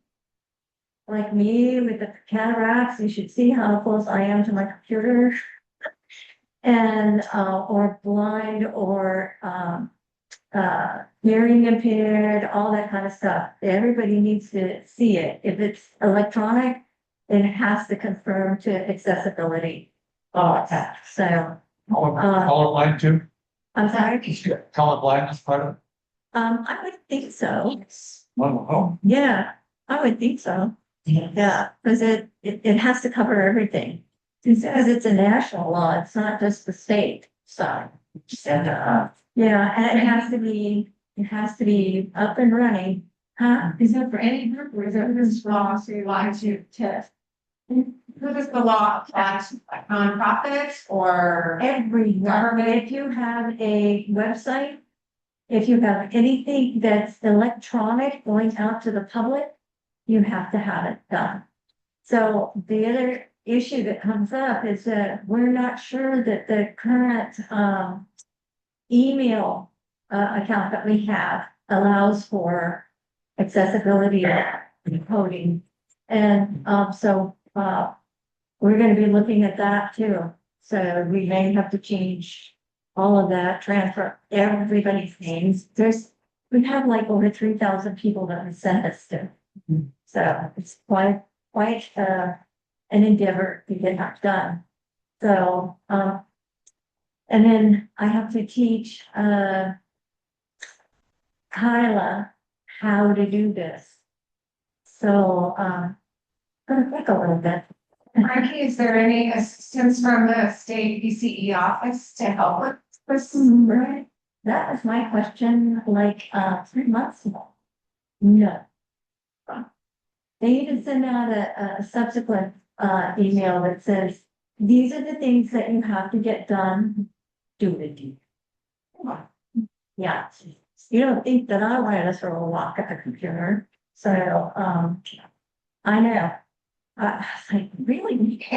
It's been 40 years since I did accessibility stuff, 40 things have changed, and I was like, oh my God, I can't do it this way. Delete, go back and then do some research. I did a lot of research on this, so I know what I'm doing now, so. It's very time consuming. Sure. And it isn't just our website. I've got to do the one for the Salem Giving Garden. Because they don't know, less than zero about websites. So, yes, Right, did you use speaker? So you gotta tell us if you can use. you can't hear me? Dang. I don't know. Let's see if it works. I don't know how this thing goes. Okay, can you hear me now? No? Let's see if it turns. Well, when all else fails, right? No, it's accessibility. I know, I'm good with programming, not equipment. Let's see, is this it? Everyone being able to see it here. I don't know. Oh, here, now. Can you hear me now? I know, we can turn it this way. God, where's Jessica when I need her? So, anyway, that's what accessibility is allowing for anybody who has, disabilities with hearing or vision, that sort of thing.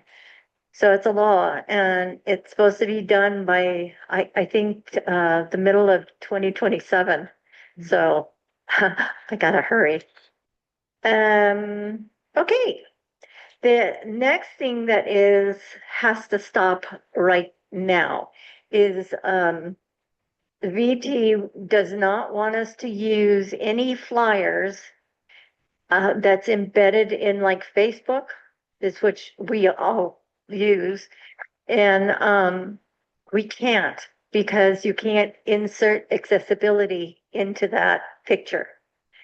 So Yeah, so if you're gonna make a flyer, you better print it out and hand distribute it, because we can't do it any other way. So flyers, no, we can announce the thing in our Facebook, excuse me, and all that, but you have to leave out the flyer. So, yes, There are softwares, so our office still work and get hold of things about accessibility.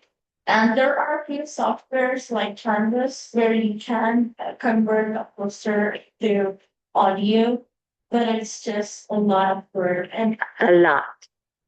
we're also working on that part because us as BT organization, we have to do that. It's compulsory for us. Yeah, So there are softwares where you can do that, but it's new for us as well. So we are also learning. yeah. But it said in the email, do not put a flyer in social media, period. Yeah, if it's not yeah. Yeah, they didn't give us any options. They just said, don't do it. So, um, all right. Oh, we're down to the Veterans Hospital. Y'all know how I really, really wanted to get this all done and update the gardens and everything. Well, last year they managed to pull up about 6,000 seeds that were growing up to my knees. They pulled them up by the roots. Yeah, and Okay. left the weeds. Yeah, Miracle or what? no, I was told that it was probably some of the um, public people that he was having help at the VA. Yeah. And I reported that not only to the director, but to the volunteer manager. And there's nothing I could do about it. And I was really angry and crying. So I finally got a hold of the landscape guy, and which his formal title is transportation. Yeah, get that one. And so I made him get in the truck and I took him around where we're working on all the gardens and said, don't touch this one. Leave it alone. Don't go near it. You know, this one, and this one. So we had 4 that we were working on. So anyway, at the end of March, I went and planted about 400 to 500 of um, uh, compass plants, and they were growing nicely. I went back in the middle of April, and they were literally just above my knee, and I was like, "Oh, this is gonna be so nice," because they clustered together and they looked really good. And I just have to wait for they bloom. They came and ripped every single one out again. So, and to add insult to injury, they planted daylilies. I know. I was really furious. I wanted to go out there and rip it up myself. So, anyway, and this is in a native garden. All the plants there are natives, except for the daylilies in the middle of everything. So I have an appointment with the director again to explain to her why the master gardeners are not going to be working on their uh, gardens anymore, and that the biggest garden looks like crap, and this is the reason. So that's going to be coming off the committee list.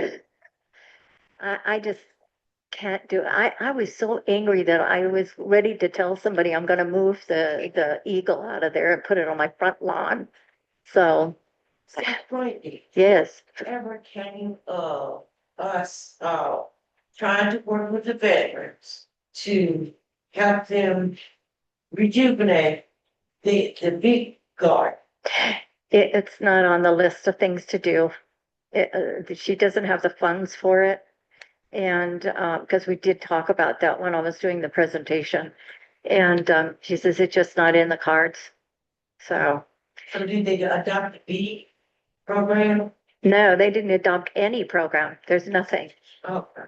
There is a small garden in back of building 7, I think it is, that they use vegetables and stuff. And, so I try to give them what I have. And, I still have 100 or so, tomato plants, if anybody wants any. But I did give, I must have had like 300 or 400 tomato plants, and so I gave them to all of our schools that we work with. I gave them to, the community gardens. I even worked with, called, why can't I think of their name? The Carver Garden, yeah. And you, Yes, yeah. And she says, no, we're full up. We have everything that we need. I'm like, okay. I kept space there. She told me about it. You still have some space? I have something I'm gonna incorporate. Do you want some tomatoes? Yeah, There are some that are actually blooming. was supposed to bring them to that. I did. Oh, dear Lord. That's okay. I'll take them to your house. So, um, anyway, I finally, I ran out of people to give them to, so I finally called the Habitat for Humanity, and he says, "Can I get them now?" So I said, "I'll bring them over to you this week. Is that okay?" So they're gone, and I don't even have a vegetable garden to grow any in. So anyway, they're going to be gone. Okay. So our community gardens, it should say garden, because we only have one that we take care of, and that's the Salem Giving Garden. And they have already harvested about 1,000 pounds of fruit and vegetables and stuff, and they take it to the food, what do they call it? The food bank. Yeah, they take it to the food bank. And we still have about 3 or 4 classes left to talk every month. And Larry had a great class talking about soils. Everybody was very interested and asked really good questions. Farmers market, I didn't get any update from them. Is it? Yeah. Cool. Excellent. How are they doing with with the presentations or the Yeah. oh, okay. Yeah. Figure that out. A lot of free seed. Okay, great. Super. Help desk, I think everybody got the email on that. But Back to Salem Giving Garden. We need somebody to do a talk July 18th about bugs and pests. So if anybody is available to do that, please let me know. Then in August, we're doing watering. September, we're doing harvest. And October, we're doing winterize. So if anybody's interested in doing any of those topics, let me know. there's usually about anywhere from 5 to 10 people. It's not a huge thing. So it's intimate and nice, and everybody's friendly. So, and they're eager to learn, which is really great.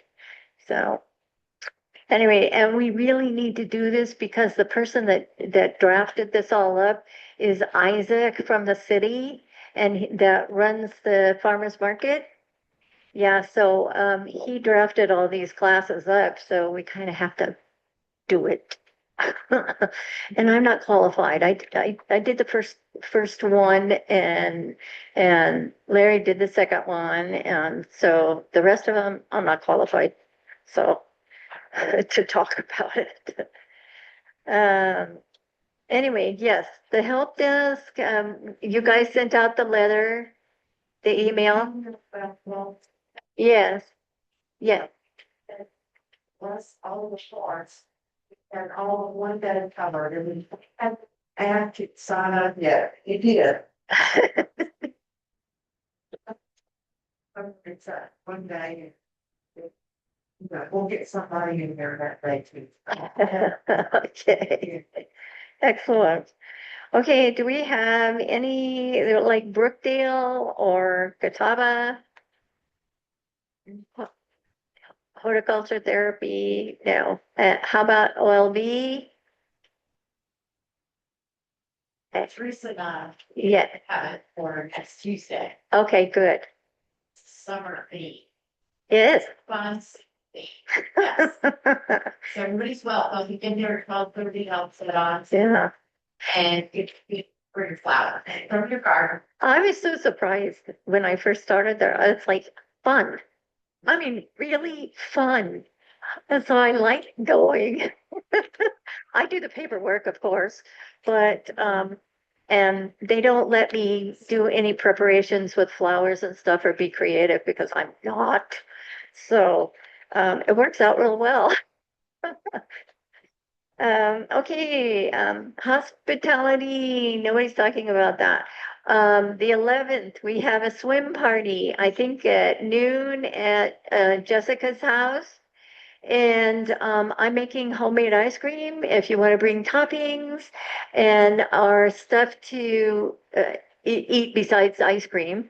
And that would be really nice. And Yeah, I got 1 o'clock. Correct.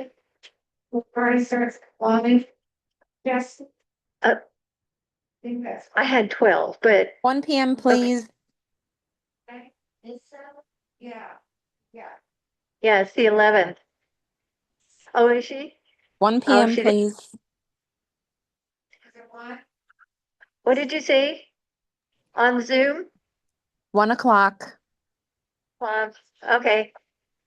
Erase, erase. 1. That's for me to send out a reminder. Are you aware of it? It was in the newsletter that she just sent out a beautiful thing about it. Yeah. Yeah. What you. Okay. Yay, good. Cool. Are you on? Yes, that's you.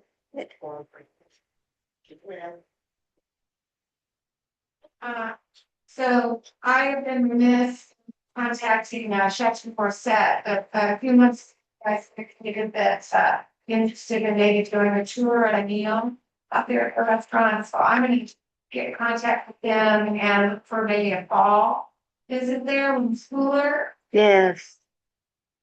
You know about that. I'm trying to do that this week sometime if you can get a date on count.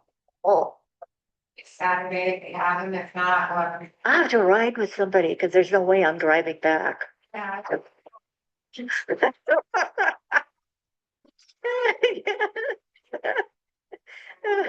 Yeah, and then, I don't know if everybody heard, but the pool party, I'm sure that we can plan on coming, that was Jack, wanted to incorporate a side dish to share for your coming, so. Thank you. All that, Thank you.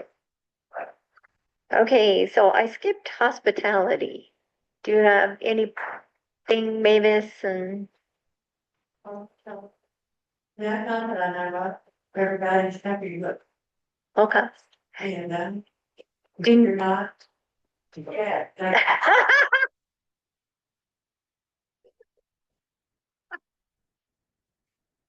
You need people to sign up for goodies. Oh, that's good.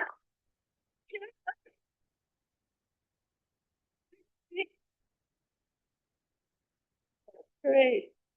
Okay. All right. So programs and events that we talked about that, and Claire sent something about, oh man, I left it.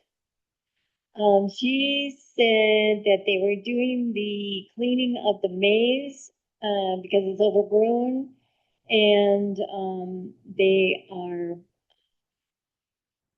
they're planting something else for the winter. And also about working on Tuesdays, that you have to contact, Tanya to let her know that you're coming on a Tuesday nights. Otherwise, she'll cancel it if there's not enough people. So if you're going to go work at the Arboretum on Tuesday nights at 5:30, I think it is, let her know via email so she won't cancel it. And that's it. Anything?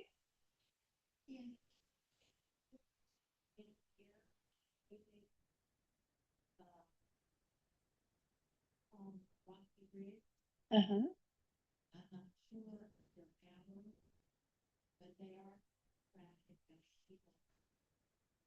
So, what is it?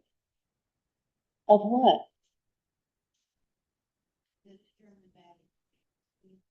Oh, it's like a farm stand. Oh, cool. That'd be fun to visit.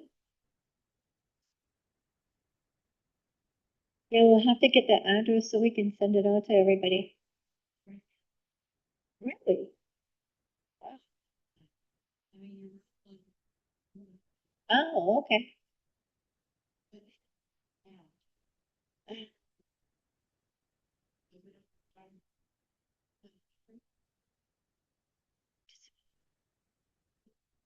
Oh, okay.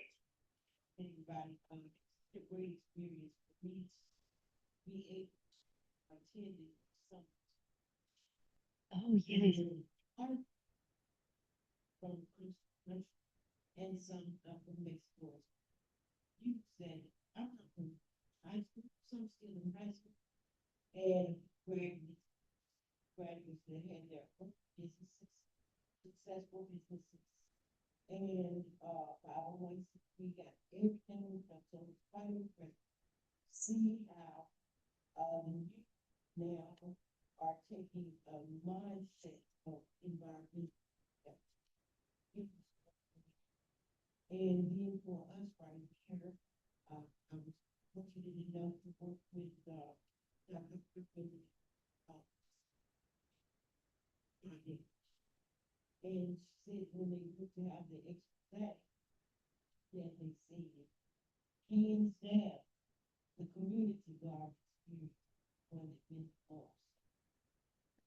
Nice, nice.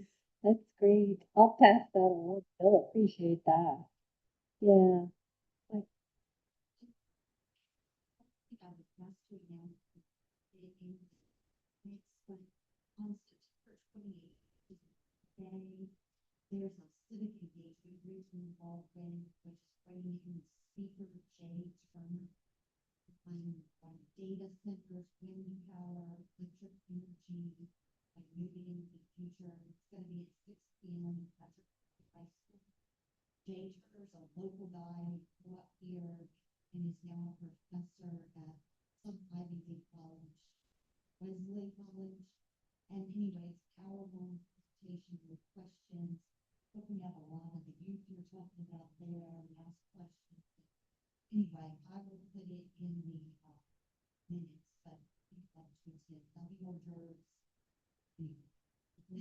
cool.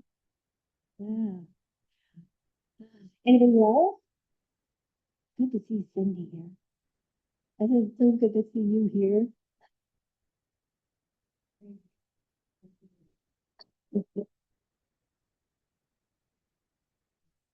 Ah, of course, you're either traveling or working. Yes. Well, I travel vicariously with your picture. Oh, that's it. Thank you for coming, everybody.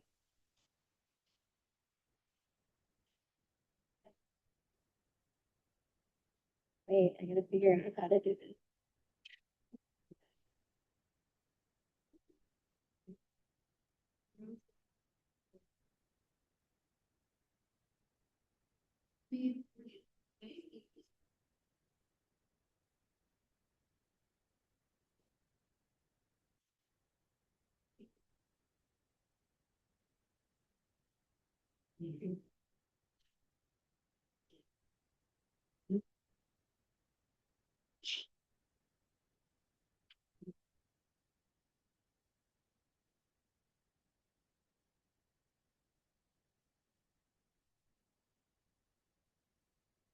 Oh, yeah.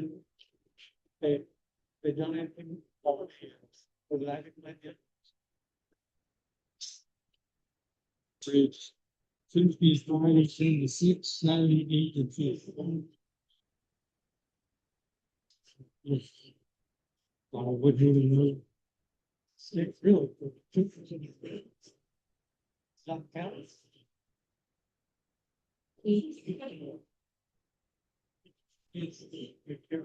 so have to have really. Yeah. So here's one line. Simple. No, but it's.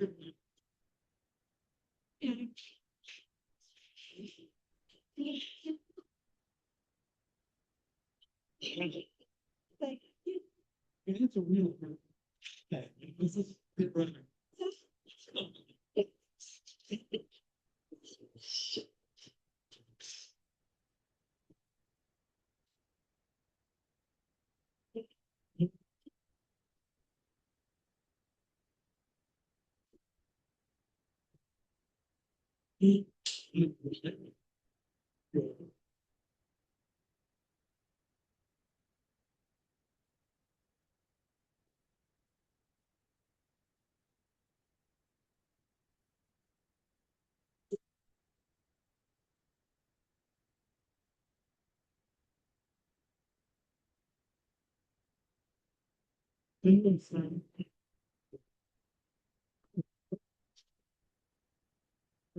To their extent, all Christians.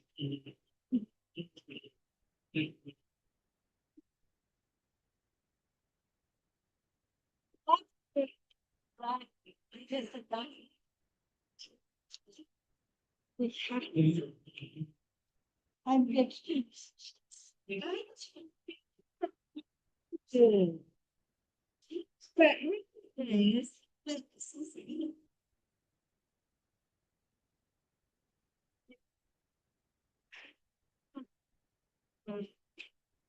People.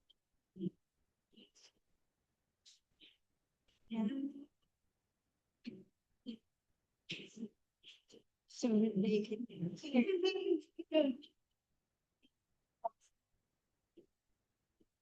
And you can. So has to be done. You must be really something. Oh, and I think the play. I didn't do anything, but it's been just the big thing. And they say, second, you know, somebody believe. Yeah.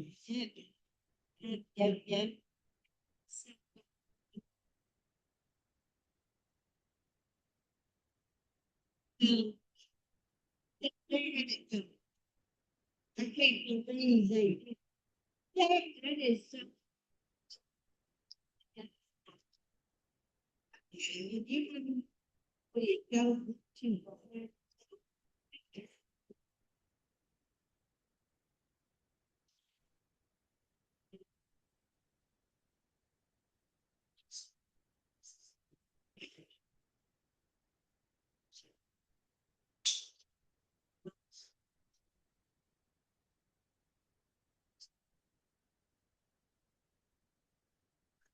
So I.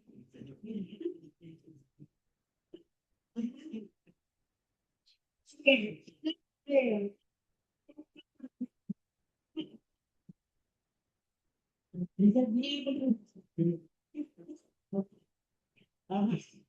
Okay.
Wednesday, yeah, I can be there tomorrow, but you can, yeah, I can. Mhm. Okay. Now you know where I'm at. Okay, I'm 9:20 there, or if you time that you reach and deliver, I can meet you at the garden, right on 6 and 9.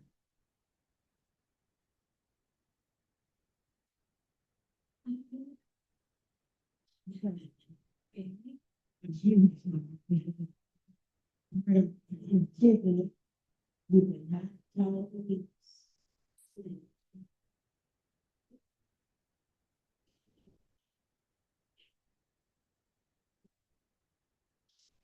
Mhm.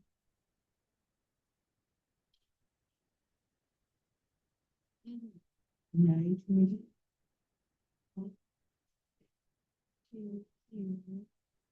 I think, will you be on?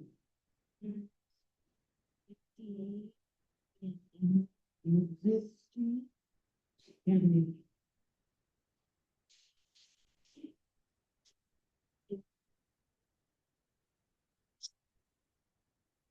it's 2416. Most people think it's 17 from the northwest. 2, 4, 6. Mhm.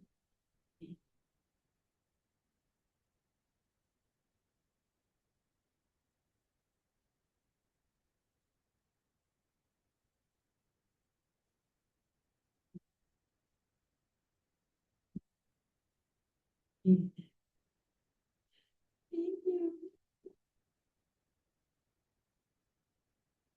I didn't think on Wednesday we have something, but I think Wednesday is, they over the pen, this one.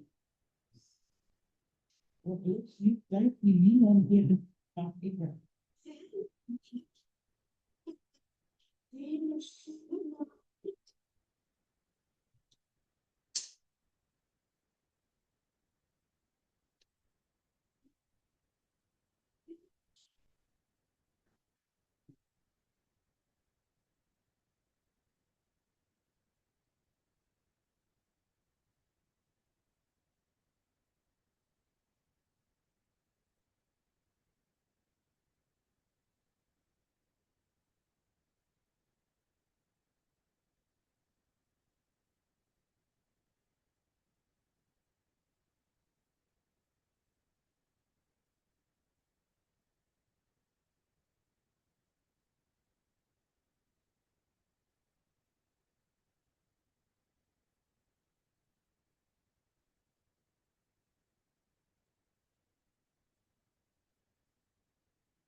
Okay, let's get here.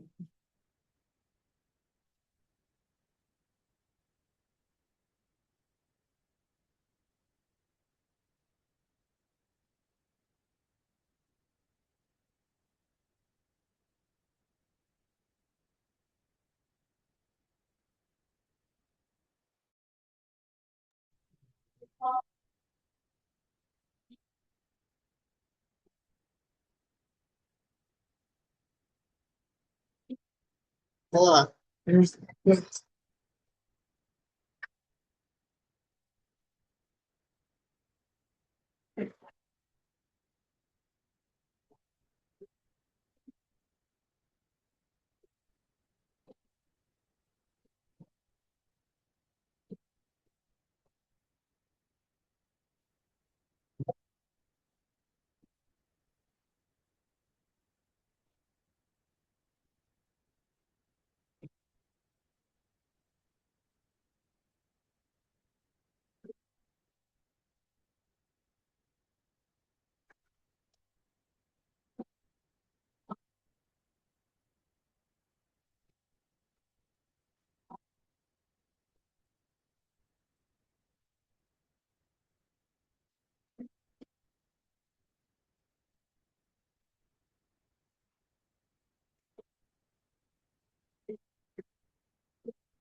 there's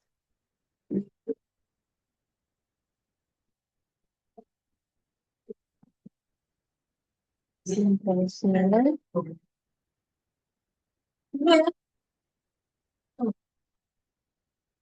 Oh, not 20.